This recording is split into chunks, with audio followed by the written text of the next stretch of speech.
Sa likod ng maingay na kapaligiran, may munting sigaw ang pilit na tinitiko. Ang daing at iyak ng isang inosenteng biktima.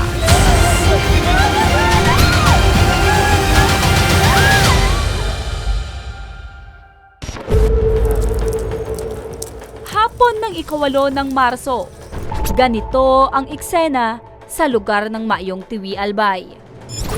Habang umuulan, naliligo at naglalaro ang mga bata.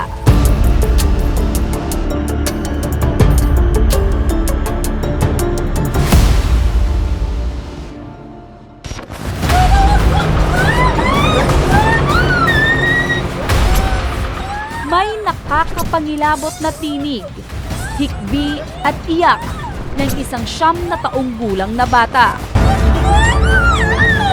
Humihingi ng saklolo mula sa pananamantala ng kanyang matandang kapitbahay. Paano nga ba siya nakatakas mula sa pang-aabusong ito? Noong naglalabas si Alina sa tabi ng kanilang babuyan, naliligo at naglalaro naman sa ulan ang kanyang anak na si alias Faith kasama ang mga pinsan nito.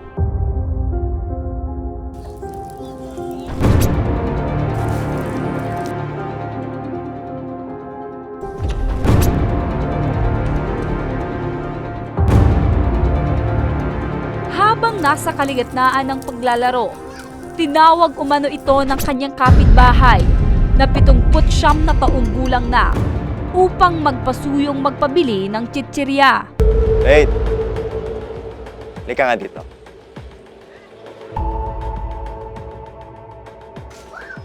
Ano po yun, Lolo? Bili mo nga ako ng chichira dun sa tindahan. Pero, panlaw ka muna ha.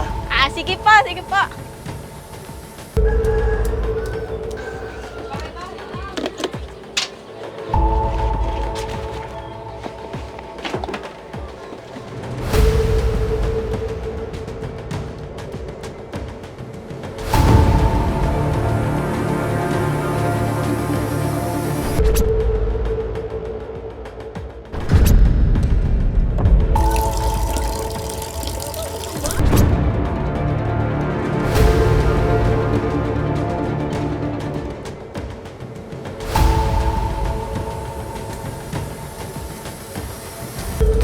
Tapos na po ako, Lolo.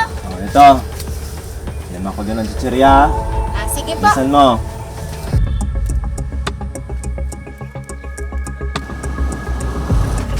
Pabili po. Chichirya po.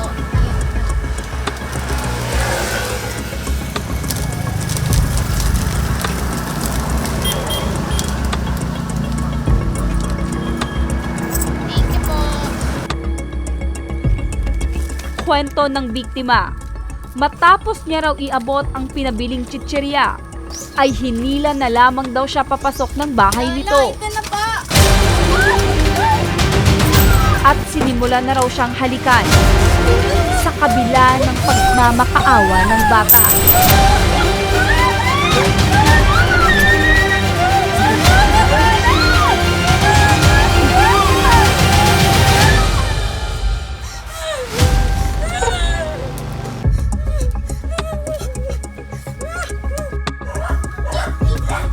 Oh, Faith, paano ka? Anong ginawa sa'yo? Nalaman ko naman po ito, ma'am, nung Huwebes na ng hapon. Nagpapakain ako ng baboy. Pagpasok ko, nakita kong umiiyak na lumuluha yung dalawa kong anak. Kaya tinanong ko kung anong problema, kung may problema. Ang itinuro nila sa akin, yun nga yung kapatid nilang isang babae. Kaya ang sabi, kaya tinanong ko po yung isa kong anak na babae, yung minor de edad. Sabi ko, anong problema? Sabi niya, si Lolo daw. Kaya nung tinanong ko po siya, kung anong ginawa sa kanya ni Lolo, ang sabi niya po, hinalikan daw po siya, tsaka po hinawakan daw siya sa kanyang po. Nung nalaman ko po yun, niyaya ko po agad yung anak ko minor de edad. Pumunta po kami kay Kapitan. Tapos hindi ko po inabutan si Kapitan, ang inabutan ko po dun yung isa niyang kapatid na kagawad. Dahil nais ni Alina ang agarang aksyon, dumulog na siya sa aming programa. Mula sa Tiwi Albay, isang sumbong ang aming natanggap mula sa isang naggagalaiting ina matapos siyang malamang pinagsamantalan umano ang kanyang 9 na taong gulang na anak na babae. Ang gusto ko po, sir, maano ko yung hustisya para sa anak ko. Kahit po walang nangyaring sexual or mas naano po ako, naawa ko sa anak ko na na-trauma dahil sa nangyari. Dun sa sinasabi natin na suspect, ma'am, ano po yung nararamdaman mo sa kanya? Galit po. Dahil po, tinanggalan niya ng moralidad yung anak ko. Tinanggal niya yung karapatan ng anak ko. Kaya gusto ko po talaga siyang makulong. Para sa agarang legal na aksyon, makakausap natin sa kabilang linya ng telepono si Police Major Christian Brual, ang hepe ng Tiwi Municipal Police Station. Please advise po yung na yung guardian po ng ating biktima na after po dyan mag-proceed po dito sa aming impilan. In case, sir, na mapatunayan po na meron talagang nangyaring pangaras, ano po yung pwedeng kaso na kaharapin nitong sinasabi natin na suspect? Pwede po natin siyang i-charge ng acts of lasciviousness in relation to RA 7610 initially po. Kasama ang aming team, sinamahan namin sila Alina sa tanggapan ni Police Major Christian Burual para formal nang maisampa ang kaso laban sa matandang suspect.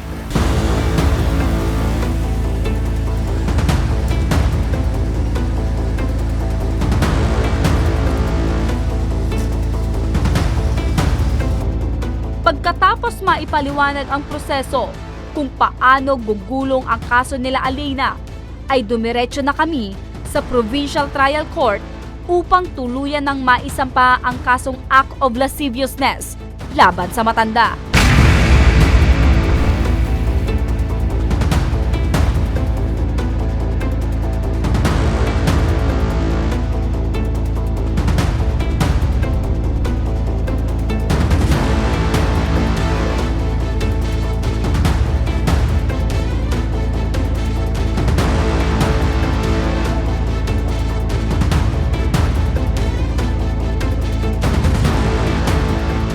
Samantala, sa tulong ng Municipal Social Welfare and Development ng Tiwi Albay, sasailalim din sa counseling si Faith upang makatulong maibsan ang tromang idinulot ng pangyayaring ito sa kanya.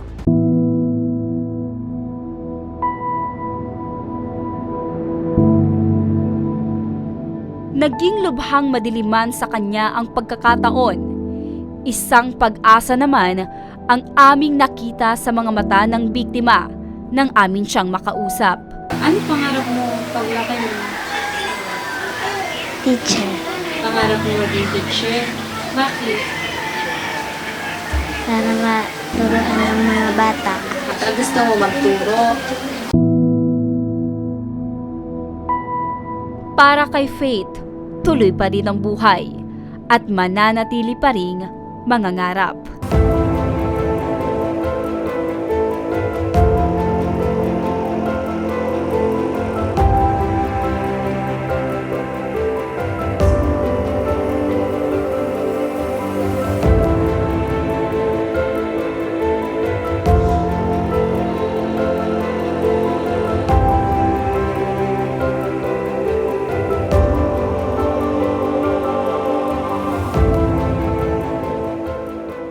Lakasan mo lang ang loob mo. Malalagpasan mo lahat ng tulad. Dito lang si Mama. Tutulungan kita na makalimutan man lahat ng nangyari sa iyo, Nak. Nak, pangako ko sa iyo, Nak. Babantayan na lagi kita. Iingatan ko na kayo lahat. Maraming salamat din po sa Tabang Ora mismo. At sinuportahan niyo po ang gusto kong mangyari. Na mapapanagot ko yung may kasalanan sa anak mo. Maraming salamat po.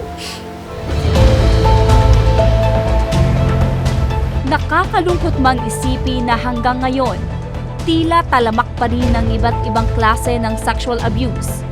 Pero para kay Faith at sa daan-daan pang mga biktima, magpapatuloy ang aming programa na magbigay ng ora mismong pagtugon at pag-aksyon. Dahil ito ang Tabang Ora mismo.